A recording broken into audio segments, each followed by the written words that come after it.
네, 지난주에 우리가 본 것처럼 예수님을 따르는 이 사람들이 배를 타고 바다까지 건너면서 예수님을 찾아다녔죠. 그러다가 결국 예수님을 만났습니다. 예수님을 만났을 때 그들이 그토록 열심히 찾아다닌 그 노력에 대한 보상을 받는 것 같은 그런 말씀을 듣게 됐죠. 예수님께서 나를 믿는 자들, 나를 믿는 자들에게는 결코 내게 오는 자들은 결코 줄이지 않을 것이고 나를 믿는 자들은 영원히 목마르지 않을 것이다. 이런 놀라운 말씀을 해주셨습니다. 그 말을 듣고 그들이 얼마나 기뻤겠습니까? 얼굴에 정말 화색이 돌았겠죠. 그렇게 열심히 예수님을 찾아다닌 것이 헛되지 않았다. 이런 것을 확인하는 감격적인 순간이 아니었겠습니까? 그런데 예수님은 그런 그들의 반응에 안타까워서 한숨을 쉬시는 것 같은 그런 반응을 보입니다. 왜 그렇습니까? 예수님께서는 지금 이런 말씀을 하신 것이 믿는 자는 영원히 목마르지 않을 것이다 라고 분명히 말을 했잖아요. 그러니까 믿는 자라는 것이 그것이 바로 이 목마르게 되지 않고 영원한 생명을 얻고 영원히 줄이지 않는 그 축복을 받게 되는 사람들인데, 이들은 지금 그것은 보지 못하고 듣고 싶은 것만 지금 듣고 있다는 것을 볼 수 있습니다. 그러니까 그들이 예수님을 그렇게 열정적으로 찾아다니고 바다까지 건너서 쫓아와서 따라온 이유는 여전히 자신의 배를 채우기 위함이었다는 사실을 알 수 있습니다. 그러나 예수님은 그들을 무시하거나 결코 쫓아버리진 않았습니다. 그런 의도를 가지고 지금 와 있는 이 사람들을 쉽게 저버리거나 포기하지는 않으셨다는 것이죠. 대신에 그 듣고 싶은 것만 듣고 있는 이 사람들을 그러면 어떻게 해야 되겠습니까? 그들을 안타깝게 여기신 예수님은 정말 이렇게 흔들어 깨우셔야 되겠죠. 이 정신 좀 차려라. 흔들어서 올바른 소리를 듣게 하려고 예수님께서는 아주 강한 표현을, 내 살을 먹어야 되고 내 피를 마셔야 된다. 굉장히 그 강한 표현이죠. 이것을 계속해서 반복해서 그들을 아주 바도하는 거죠. 그들이 정신 차리라고 흔드시는 것입니다. 그렇게 충격적인 그 말씀을 통해서 이들이 정신을 차리기를 원하셨던 거죠. 얼마나 예수님께서 이 표현을 그냥 어떤 비유처럼 말씀하신 게 아니라 정말 진지하게 강하게 그들을 바라보면서 이렇게 꾸짖듯이 이렇게 강하게 말씀을 하셨기 때문에 사람들은 실제로 이제 불편을 느끼기 시작했습니다. 그러면서 아니 사람의 살과 피를 우리가 어떻게 먹으라는 얘기야. 한두 번 하셨으면 그냥 비유라고 생각했겠지만 계속 이렇게 말씀을 하시니까 정말 이 마음이 불편해진 거죠. 그러면서 이들은 이제 고개를 젓기 시작합니다. 그러나 그들의 선택은 원하는 것을 줄 수 없다고 말씀하신 예수님을 떠나는 것으로 이어졌습니다. 그들이 예수님을 열심히 쫓은 이유는 부유하고 안정적인 삶을 위한 투자였음이 드러난 것입니다. 어떤 면에 있어서 종교는 투자라고 볼 수 있습니다. 우리가 몸을 건강하게 하기 위해서 투자하죠. 짐 멤버십에 투자를 해서 거기를 다닙니다. 그것과 마찬가지로 마음의 건강함과 어떤 평안을 좀 더 누리기 위해서 종교 생활을 하는 것이죠. 그런데 투자를 하다가 그게 아무 효과가 없으면 어떻습니까? 손해볼 것 같으면 빨리 그걸 거두는 것이 당연한 것이죠. 그것은 결국에 진짜 신이 누구였는가, 그들이 진짜 원하는 것이 무엇이었는가를 나타내는 것이죠. 당시에 예수님을 시기하면서 죽이려고 했던 바리새인들이나 제사장들은 유대교라고 하는 종교에 모든 것을 다 투자했죠. 그래서 그것을 통해서 명성, 권력 이런 것들을 차지하려고 했고 그것을 갖고 있었던 것이죠. 그뿐 아니라 지금 바다를 건너서 열정적으로 예수님을 쫓아온 이 사람들도 그렇게 예수님을 쫓아온 이유가 뭐였습니까? 그들은 가난한 자들이었죠. 아까 그 유대인들과는 다른 사람들이지만 이 사람들도 예수님께 이렇게 투자를 해서 이제는 먹고 살 걱정 안 하면서 좀 살고 싶다. 이것이 목적이었다는 것입니다. 그래서 이 두 부류는 겉으로 보기에는 완전히 다른 존재들이고 유대교를 쫓고 있고 지금 예수님을 쫓고 있고 하기 때문에 정반대를 향해 가는 것 같았지만 실상은 같다는 것이죠. 결국에는 자기 자신을 위해서 종교에다가 투자하고 있는 배가 이 스토맥이 가신 그런 사람들이었다는 사실입니다. 그런데 이제 오늘 본문 64절의 말씀을 보면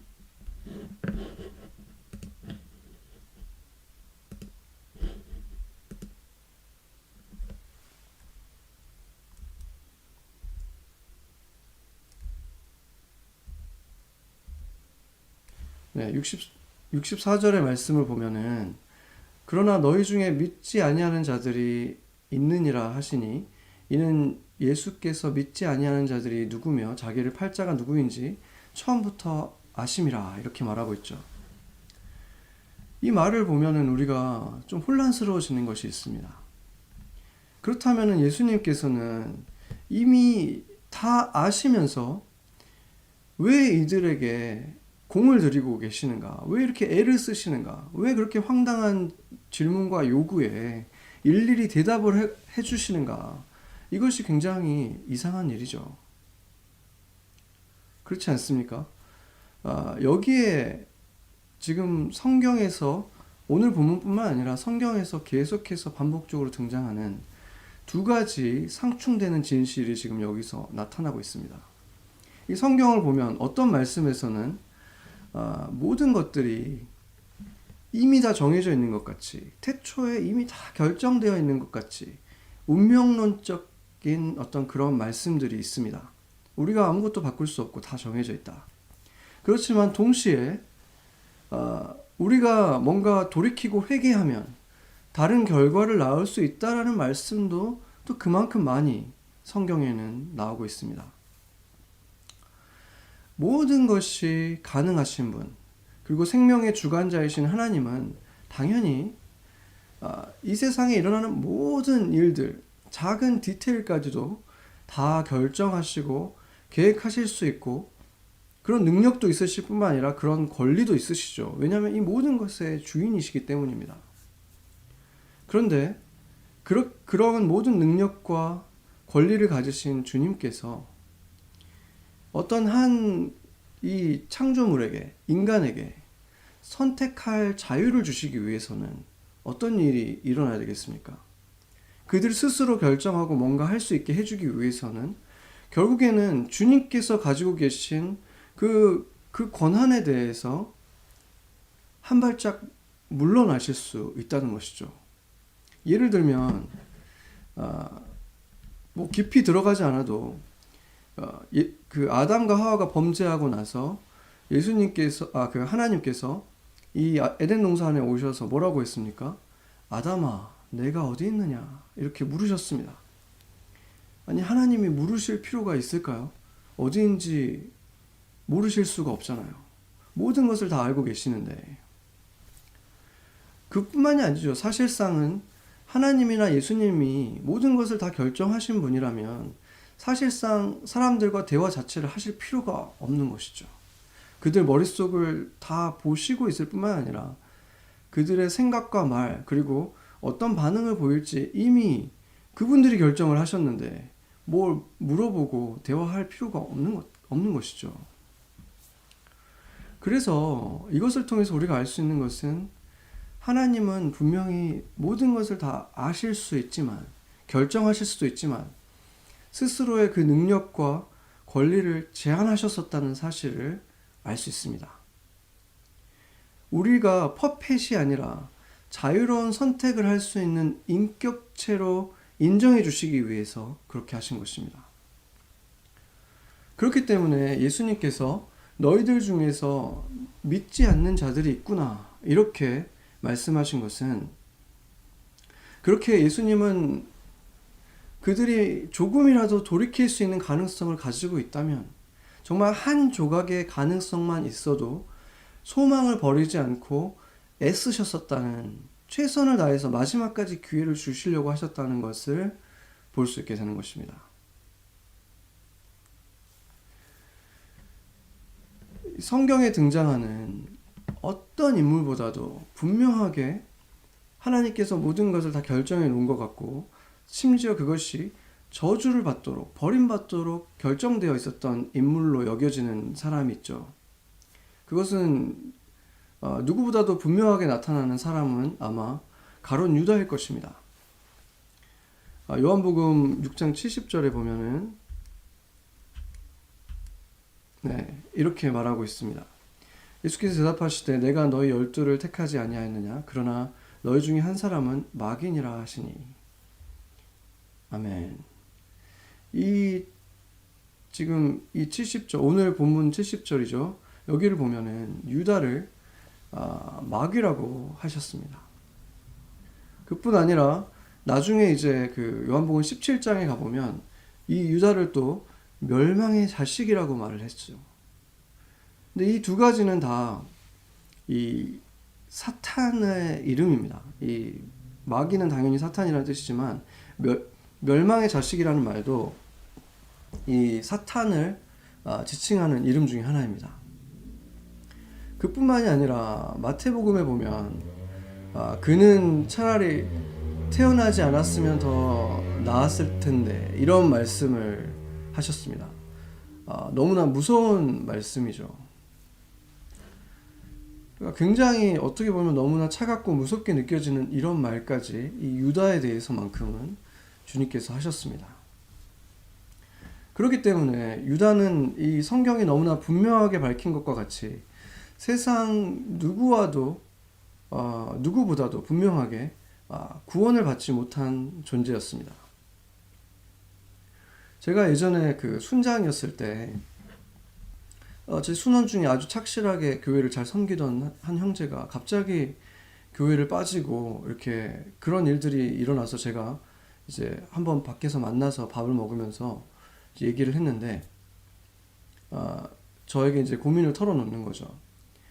자기와 어렸을 때부터 굉장히 친했던, 교회에서 계속 함께 자랐던 한 친구가 있었는데 베스트 프렌드였죠. 근데 그 친구가 너무나 예수님을 사랑하고 열심히 있었던 친구였기 때문에 신학교까지 갔다는 거예요. 그런데 신학교에 가서 거기에서 그 같은 신학생들을 만나고 또 교수님들을 보면서 엄청난 그 위선적인 모습들을 많이 보게 됐다는 거죠. 그리고 거기서 너무 안 좋은 여러 가지 경험들을 하면서 결국에는 그 실망감 때문에 결국 학교를 휴학하고 군대에 가게 됐다. 이제 그때 그런 얘기를 해줬습니다. 그 친구가 이 형제에게 항상 신앙적으로 이렇게 이끌어주던 그런 친구였기 때문에 이 형제가 아주 큰 혼란을 겪고 있었던 것입니다. 그러다가 이 형제가 이렇게 말을 했습니다. 지금 자신이 이렇게 방황하는 상황 속에서 너무나 두렵다는 거예요. 자기가 마치 유다 같다는 생각이 든다는 거죠. 그래서 제가 그건 말도 안 된다. 그 사람은 아주 특별하게 어떤 그렇게 굉장히 예수님을 팔 정도로 그렇게 악한 일을 했기 때문에 그렇게 된 것이다. 그렇게 말을 해줬지만 항상 그런 두려움이 있었다고 해요. 이 모태신앙이었던 이 형제는 어렸을 때부터 어떤 교회하고 좀 멀어지고 할 때마다 자신이 구약 성경에 나오는 사울왕 같이 느껴지고 또 유다처럼 느껴지고 이렇다는 거예요. 그들도 모두 다 처음에는 하나님한테 선택을 받은 것 같고 축복받은 사람 같았지만 결국 그렇게 저주를 받고 하나님께 버림을 받지 않았느냐. 그리고 그것이 사실은 원래 결정되어 있었던, 태어날 때부터 원래 그렇게 버림받을 운명이었던 것이 아니냐. 그래서 그런 하나님이 너무 두렵다. 내가 혹시 그런 사람이 아닐까 너무 두려운 생각이 든다. 이런 얘기를 했습니다.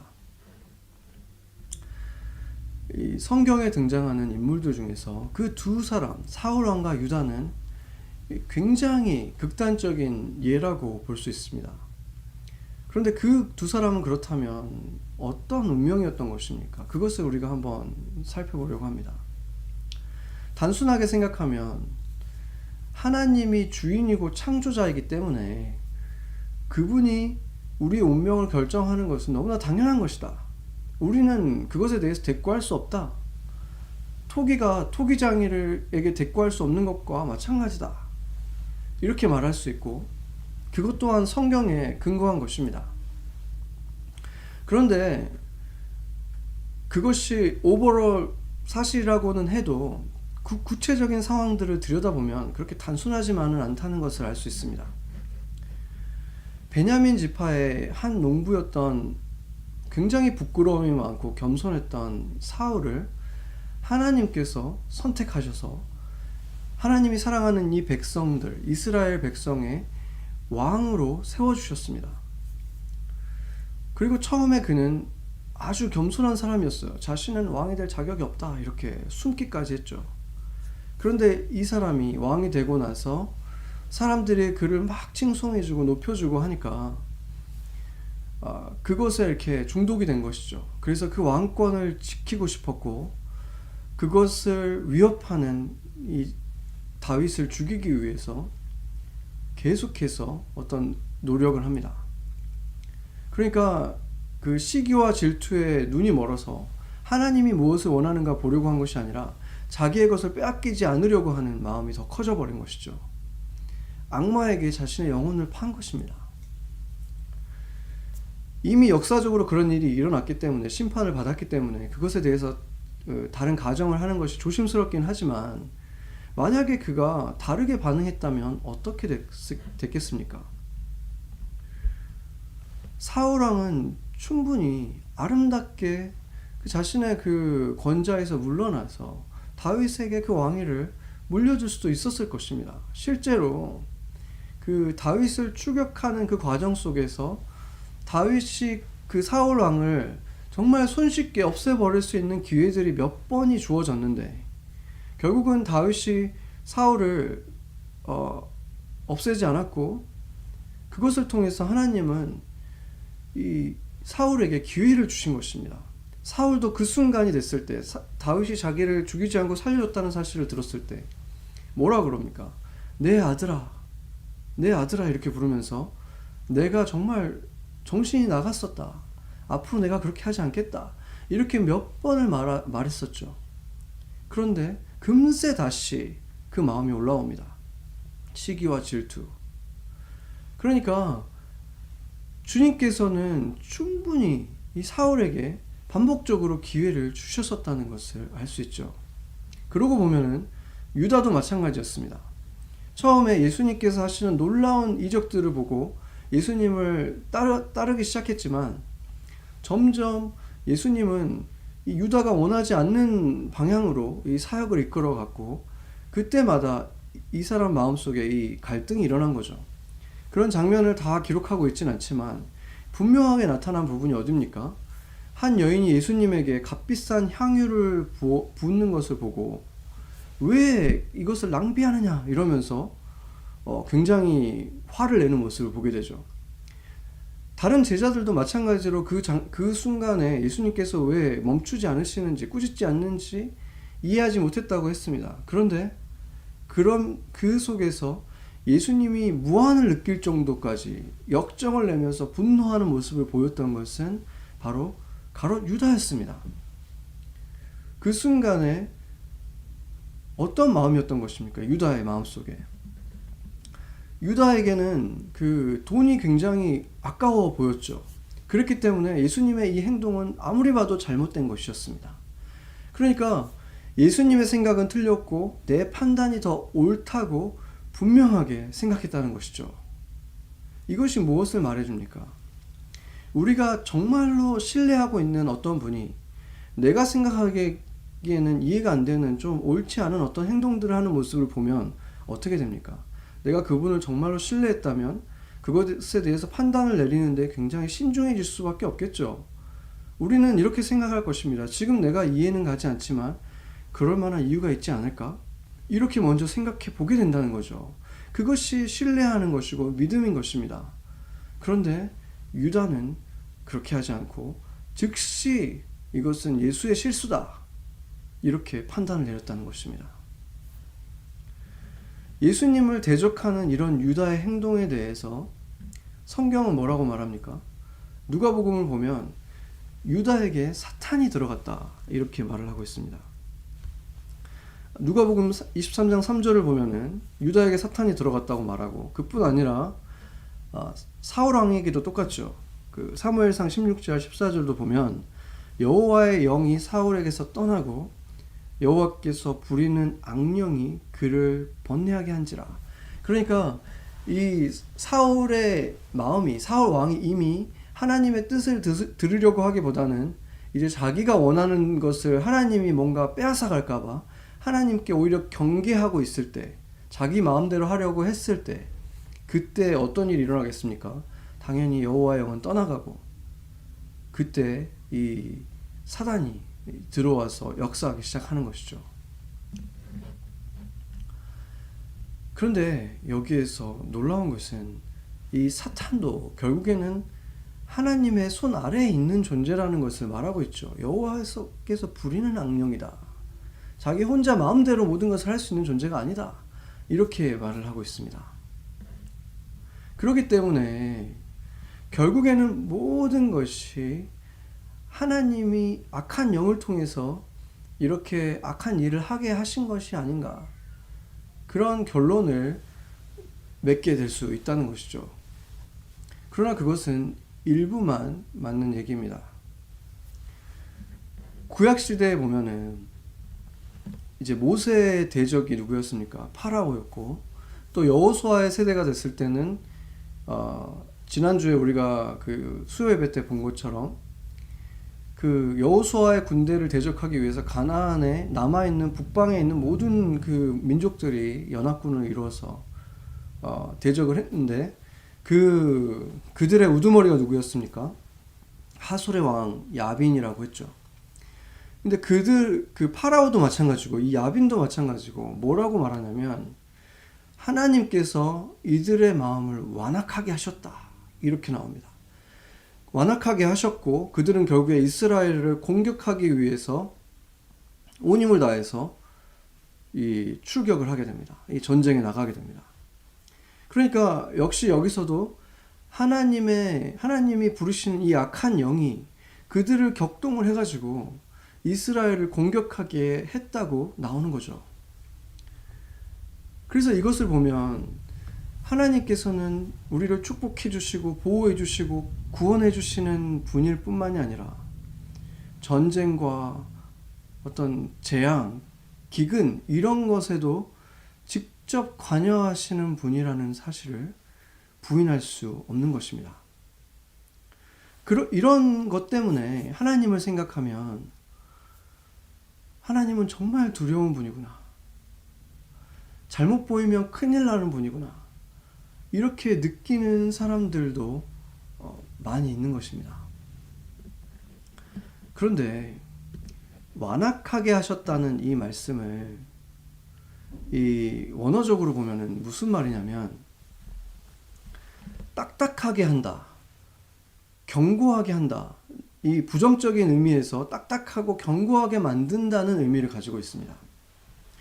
그러니까 하나님께서 악한 마음을 처음부터 그냥 불어넣어 주셨다라고 보기보다는 그들의 마음은 이미 이스라엘에 대해서 굉장히 악해져 있었고 언제든지 공격할 마음이 있었는데, 그것이 언제 할 것인가 오락가락 하잖아요. 이들의 마음이 어떻게 공격할까, 언제 할까, 이것이 오락가락하고 있을 때 그것을 이미 공격하고 이스라엘을 미워하는 마음은, 그 공격하려고 하는 그 마음은 이미 결정돼 있었던 거죠. 그런데 언제 할 것인가 이 마음이 오락가락하고 있던 순간에 그것을 미루지 않고 그 순간에 행하게 하기 위해서 그냥 완악하게 그들의 마음을 붙들어 버렸다는 것입니다. 이 파라오의 경우도 더 구체적으로 나오고 있죠. 파라오가 먼저 그 마음속에서 이스라엘에 대해서 어떻게 할까 굉장히 이 분노하고 있는 모습을 보일 때, 그런 마음을 가지고 있을 때, 그때 이 사단이 틈타 들어가 그러한 일들을, 완악하게 하는 일들을 했다는 사실을 보게 됩니다. 그래서 우리가 이 사울 왕과 유다를 보면, 이 두 사람의 경우를 보면, 처음에는 하나님께서 이스라엘 중에서 한 명을 선택한 게 사울이었다는 사실, 그리고 그 수많은 사람들, 군중들이 예수님을 쫓고 있었을 때 그들 가운데 12명을 택했는데 그 중에서 이 유다가 있었다는 사실. 그러니까 처음에는 택함을 받고 특별한 영광과 사랑을 받았던 사람들이라는 것이죠.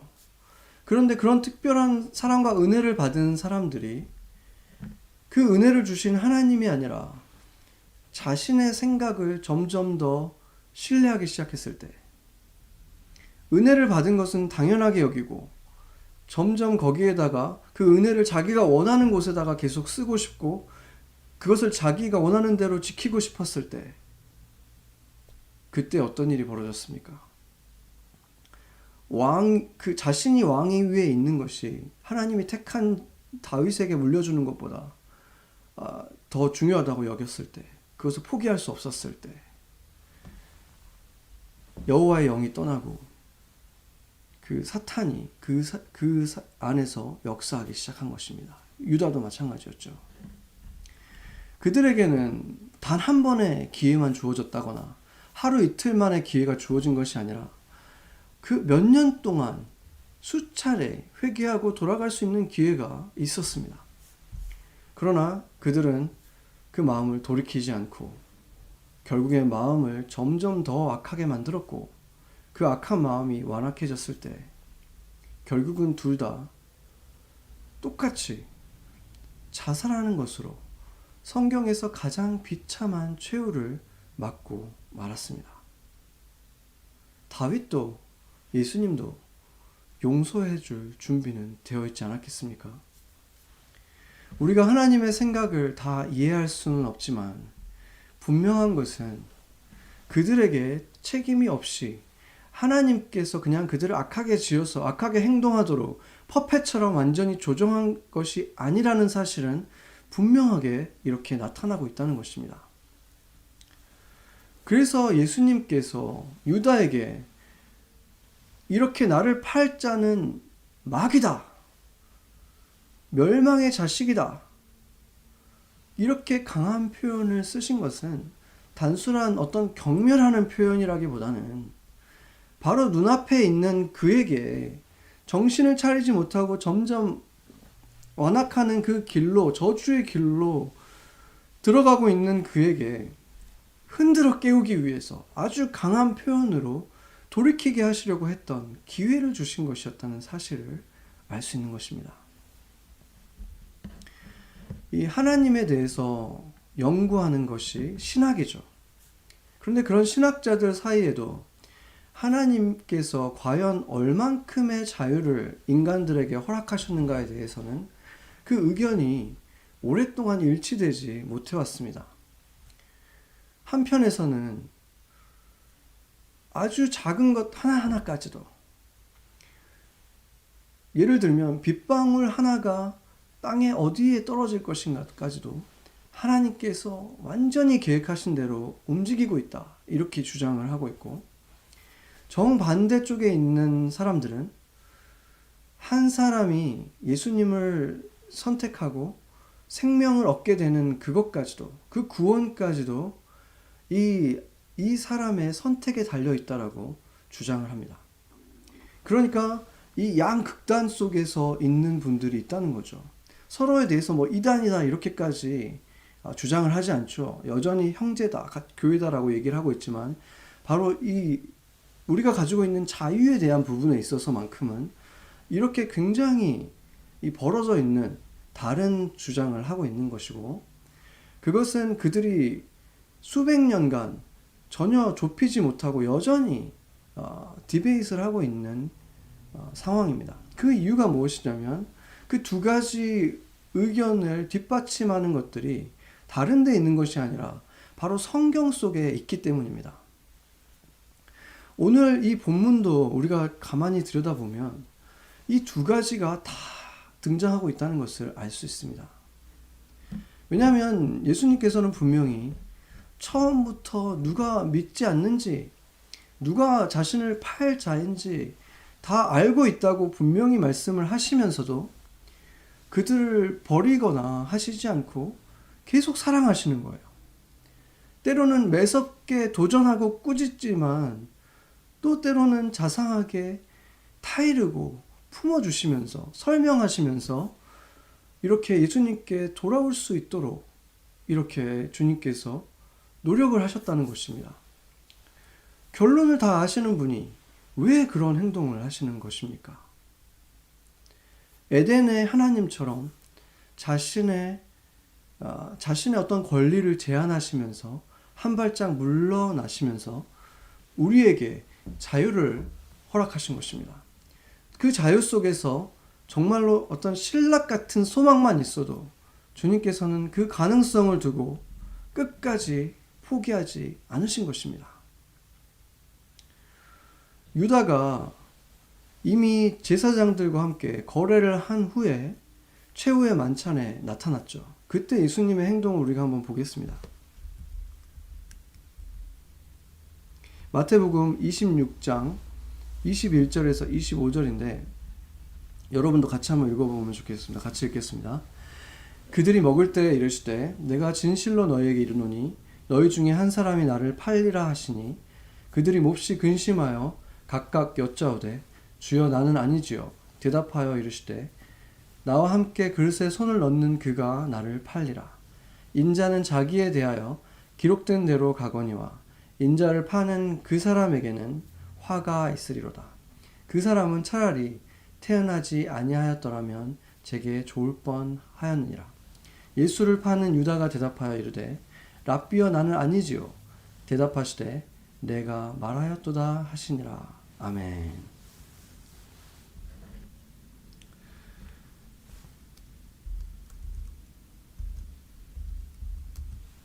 이 말씀을 보면은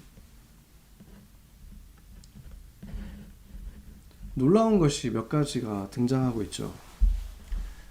예수님께서 나를 팔 자가 너희 중에 있다 이렇게 말을 하니까 모든 제자들이 이렇게 물었다는 거예요. 모든 제자들이 주여, 주님, 저는 아니죠. 이렇게 놀라면서 굉장히 근심하면서 이렇게 말을 했다는 거예요.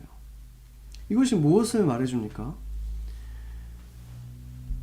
모든 제자들, 예수님에게 불만이 전혀 없었던 사람은 단 한 명도 없었다는 사실을 말해주는 거죠.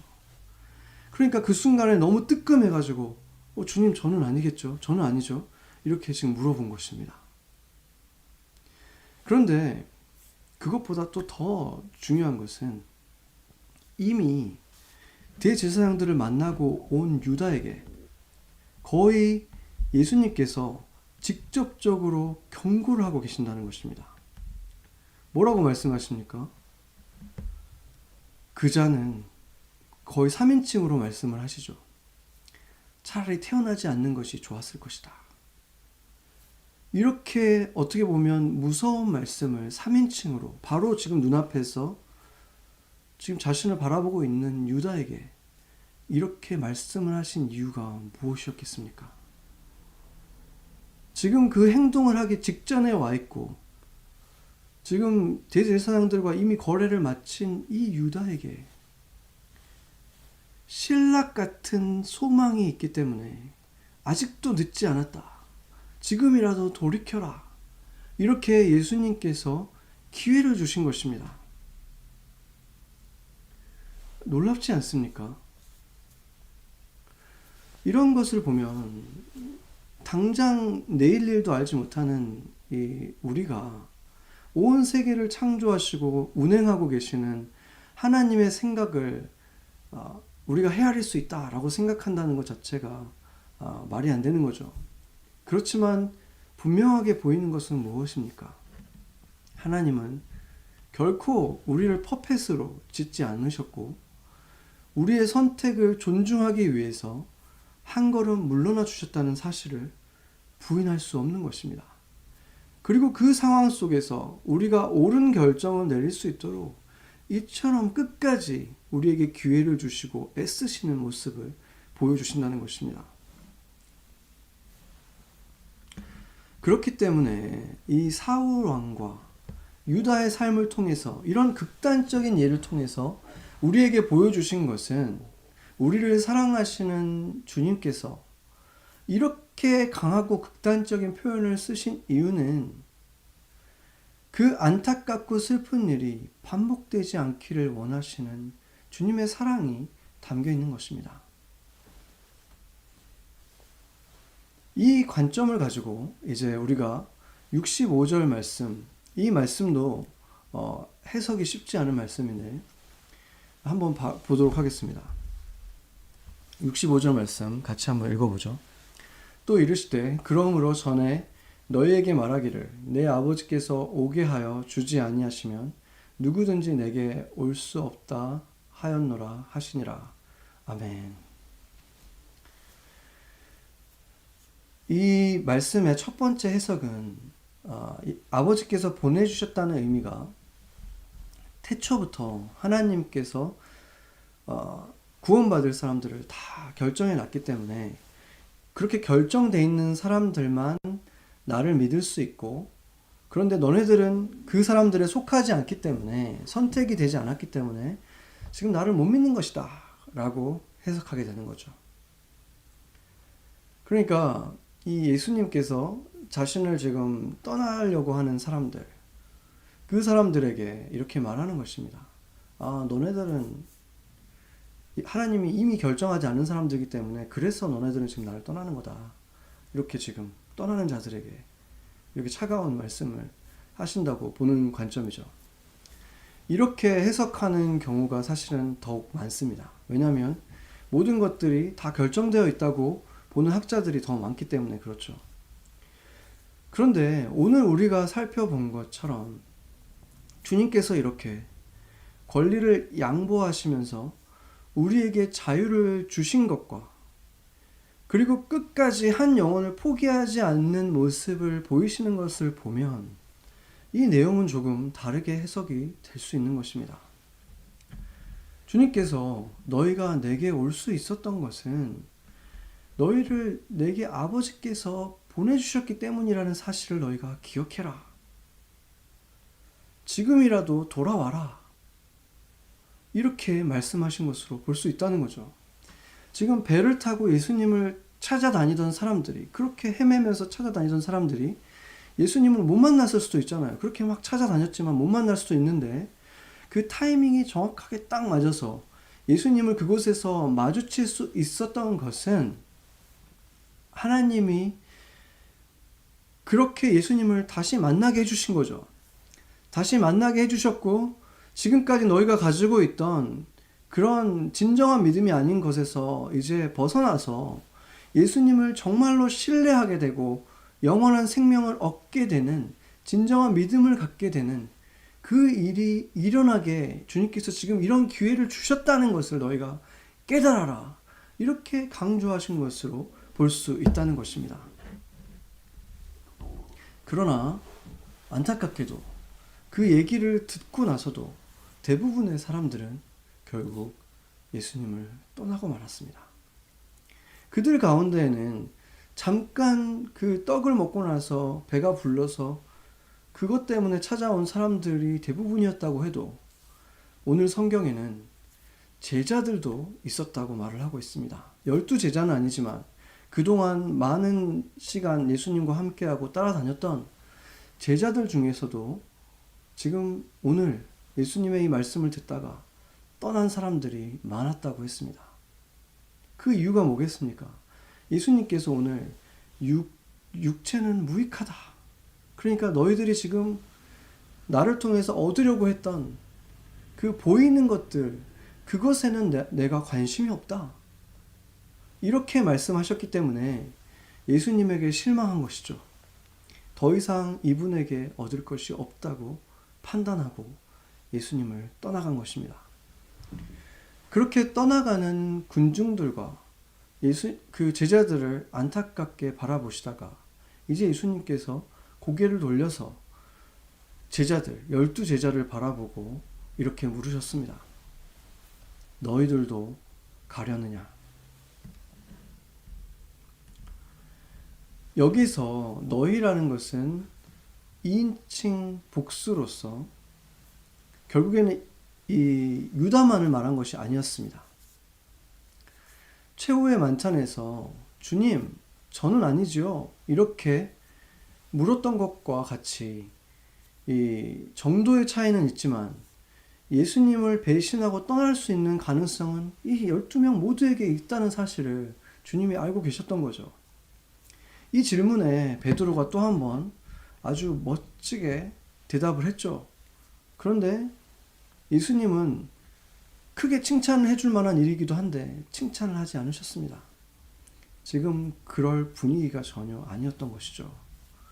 수많은 사람들이 예수님을 쫓아왔는데 그들 가운데는 꽤 오랫동안 예수님을 계속해서 따라다녔던 제자들도 있었는데 그들이 예수님의 경고를 받고도 예수님이 경고하실 때도 있고 타이르실 때도 있었지만 그 모든 시간을 지나서 결국에는 예수님을 버리고 떠나는 그 모습을 보시면서 주님께서 안타까워하셨던 것입니다.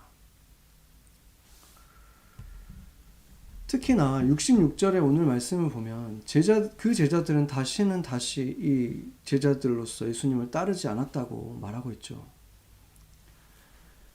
내게 오는 자는 결단코 절대로 버리지 않을 것이라고 약속하신 예수님을 그들이 먼저 버린 것입니다.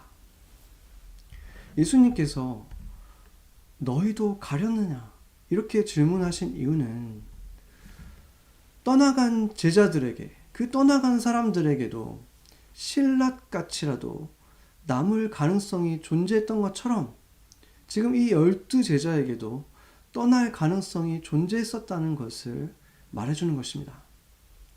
그리고 우리가 잘 아는 것처럼 예수님께서 그 군인들에게 붙잡혀 가시던 그날 밤에, 그날 새벽에 주님 저는 아니지요 라고 했던 그 모든 제자들은 실제로 옷도 제대로 걸치지 않고 하나같이 주랭랑을 치고 말았습니다. 우리에게도 예수님이 주신 권리가 있죠. 자유가 있죠. 그 자유로 우리는 인생에서 가장 귀한 선택을 할 수가 있었습니다. 예수님을 내 삶의 주인으로 모신 것입니다. 우리 중에 어떤 이들은 아주 천천히 자연스럽게 그 자리까지 인도되기도 했을 것이고 또 어떤 사람들은 절벽에서 뒷걸음질 치다가 떨어진 우리에게 정말 급하게 손을 내미신 그 예수님의 손을 붙잡고 그 극적인 상황을 통해서 예수님을 영접한 믿게 된 우리들도 있을 것입니다. 그것만으로도 주님은 우리를 크게 기뻐하십니다. 그리고 그것을 통해서 우리는 성령님과 함께 살아가는 특별한 은총을 우리 삶에서 시작했습니다. 그러나 성령님과 함께 살게 된 그것 또한 이제 우리가 성령님의 퍼펫이 된 것을 말하지 않습니다. 내적 치유에서 권위를 갖고 계신 랍 리머라고 하는 그 교수님이 계셨는데 이 교수님이 항상 강조하시던 게 있었어요. 성령님은 독재자가 아니다. 그분은 너무나 젠틀하시기 때문에 우리가 내어드린 만큼만 들어오셔서 우리 삶에 역사하신다. 이렇게 아주 여러 차례 강조하셨습니다. 우리에게는 하나님이 나눠주신 자유가 있다는 것입니다. 여러분은 그 자유로 어떤 선택을 해왔습니까? 그 자유로 오늘 우리가 본 것처럼 제자들은 예수님을 버리고 떠났습니다. 그렇다면 그들의 운명은 이제 어떻게 되었을까요? 예수님의 비참한 죽음을 맞고 나서 두려움에 사로잡혀서 문을 꽁꽁 걸어 잠그고 숨어있던 제자들에게 부활하신 예수님이 직접 찾아가셨습니다. 그들은 예수님을 버렸지만 예수님은 그들을 버리지 않은 것입니다. 그런데 예수님이 찾아가신 것은 그 12 제자뿐만이 아니었습니다. 고린도전서 15장 말씀을 보면 12 제자에게 나타나셨을 뿐만 아니라 500여 형제에게 일시에 보이셨다. 그 마지막 순간에 나타났던 주님께서 나타났던 그 제자들이 누구였는지 분명하게 나타나고 있진 않지만 그들 역시 예수님을 버리고 떠났던 자들이었습니다. 한때 예수님에 대한 열심이 있었지만 예수님께서 자신들이 원하는 소원을 이루어주지 않는 것에 대해서 실망하고 떠나버린 제자들이었다는 것입니다. 바로 그런 자들에게 부활하신 예수님은 이 지상에서의 마지막 시간에도 그들에게 또 한 번 찾아가 기회를 주셨다는 사실입니다. 우리 중 어떤 사람은 하나님을 오해하고 두려운 마음에 사로잡혀서 어느 순간, 어떨 때는 순간순간 자신을 유다하고 비교하면서 이 사단의 거짓의 속삭임에 속아서 순간순간 하나님에 대해서 긴장과 경계를 늦추지 못하는 사람들이 있을 수 있습니다. 그러나 우리가 기억할 것은 우리와 비교도 되지 않게 직접적으로 예수님을 팔았던 유다와 하나님을 직접적으로 대적했던 사울과 같이 극단적으로 하나님을 대적했던 이런 인물들에게까지 하나님께서 얼마나 여러 차례 기회를 주셨었는지 우리의 하나님이 어떤 분인지 기억해야 할 것입니다. 너희도 가렸느냐? 이 질문에 대해서 제자들은 모두 절대 아니라고 대답했지만 예수님은 결국 그들이 하나같이 예수님을 다 버리고 떠날 수 있다는 사실을 모르시지 않았습니다. 그럼에도 불구하고 예수님은 그들을 끝까지 사랑하셨고 포기하지 않으셨고 다시 기회를 주셨습니다. 그리고 예수님을 버리고 이미 오래전에 떠났던 그 군중들, 마음을 돌이켜서 심지어 예수님을 십자가에 못 박아라라고 소리 지르기까지 했던 그 군중들, 예수님을 버렸던 그 군중들에게 예수님은 기회를 주셨습니다. 예수님이 직접 나타나시지 않았지만 사도들을 통해서, 제자들을 통해서 나타나셨죠. 그리고 그 제자들을 통해서 그들 가운데 많은 사람들은 결국 그렇게 찾아오신 성령님을 통해 찾아오신 예수님을 영접하는 일들이 일어났습니다. 그렇게 수차례 또다시 기회를 주시는 그 예수님, 그 성령님이 우리와 함께 하신다는 것입니다. 그렇다면 그 예수님이 우리에게 원하시는 것이 무엇이겠습니까? 우리가 어떤 선택을 하기를 원하시겠습니까? 우리가 날마다 새로워지고 성숙해지고 예수님처럼 우리 주변의 다른 사람들에게 기회를 주는 용서의 사람이 되기를 원하실 것입니다. 그러나 우리가 그것에 실패하고 스스로 보기에도 너무나 실망스럽고 지구봉에라도 숨고 싶은 그런 날에도 우리는 주님께 나아갈 수 있는 것입니다. 그분은 우리를 결코 정죄하지 않으시며 언제 우리가 다시 돌아오더라도 받아주시고 우리가 용서받고 회복되어 다시 시작하기를 바라시는 분이기 때문인 것입니다. 알면서도 우리를 위해서 또 한 번 기회를 주신 사랑의 하나님이시기 때문입니다. 이제 우리도 서로에게, 이웃에게 또 실망하게 될 수 있음을 알지만, 알면서도 내게 있는 그 자유를 가지고 또 한 번의 기회를 주는 것을 선택하는 그 한 사람이 되어줍시다. 그런 우리를 통해서 세상은 예수님의 향기를 맡게 될 것입니다. 그리고 바로 지금이 그 향기가 어느 때보다도 간절히 필요할 때입니다. 같이 기도하시겠습니다.